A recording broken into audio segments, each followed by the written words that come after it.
మీకున్న ఫ్రెండ్స్ మన చుట్టూ ఉన్న ఫ్రెండ్సే కదా మనకు ఫస్ట్ ఆడియన్స్. వాళ్ళే జడ్జ్ చేస్తారు మనలో ఉన్న టాలెంట్ పిక్ చేసేది వాళ్ళే ఫస్ట్.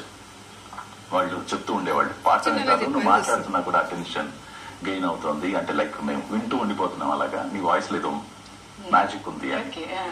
బట్ అర్లీ మ్యారేజ్, పిల్లలు, ఇంకా రెస్పాన్సిబిలిటీస్ ఉన్నాయి. దాంతో నేను ఇటువైపు రాలేకపోయాను. సింగిల్ గా ఒక 6 నెలల ప్రయత్నం చేశాను కానీ వర్కౌట్ కాలేదు. సో నెక్స్ట్ జాబ్స్ చేసుకున్నాను, బిజినెస్ చేశాను. ఒక పాయింట్ ఆఫ్ టైం తర్వాత ఇంకా బిజినెస్ కూడా లాస్ అయింది, ఆపేశాను. అప్పుడు డబ్బింగ్ ఆర్టిస్ట్ గా ఎందుకు ట్రై చేయకూడదు అని ఒక ప్రయత్నం స్టార్ట్ చేశానండి. ఒక చిన్న ఆర్టికల్ నా లైఫ్ ని చేంజ్ చేసింది. లైక్ ఈనాడు పేపర్ లో వచ్చిన నగరంలో ఈనాడు అనే ఒక చిన్న కాలం ఉంటుంది. అందులో అంటే ఈ రోజు సిటీలో ఎక్కడెక్కడ ఏమేమి జరుగుతున్నాయి, పలానా ఆడిటోరియంలో ఇది జరుగుతోంది, పలానా త్యాగరాయ గాన సభలో ఇది జరుగుతోంది అని చిన్నగా ఒక చిన్న దాంట్లో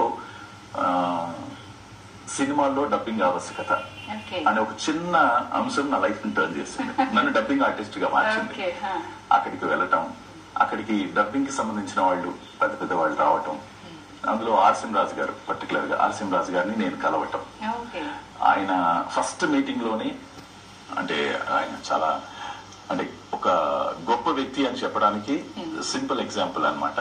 ఫస్ట్ మీట్ అయ్యి ఆయనతో ఒక 2 మాటలు మాట్లాడగానే మీ వాయిస్ బాగుందమ్మా అని అలా పలకరించారు. ఆయన నంబర్ తీసుకోవటం, నేను ఆయనతో రెగ్యులర్ గా టచ్ లో ఉండటం, నేను చెప్పటం నాకు ఇంట్రెస్ట్ ఉందండి డబ్బింగ్ వైపు రావాలనుకుంటున్నాను. ఒక పాయింట్ ఆఫ్ టైం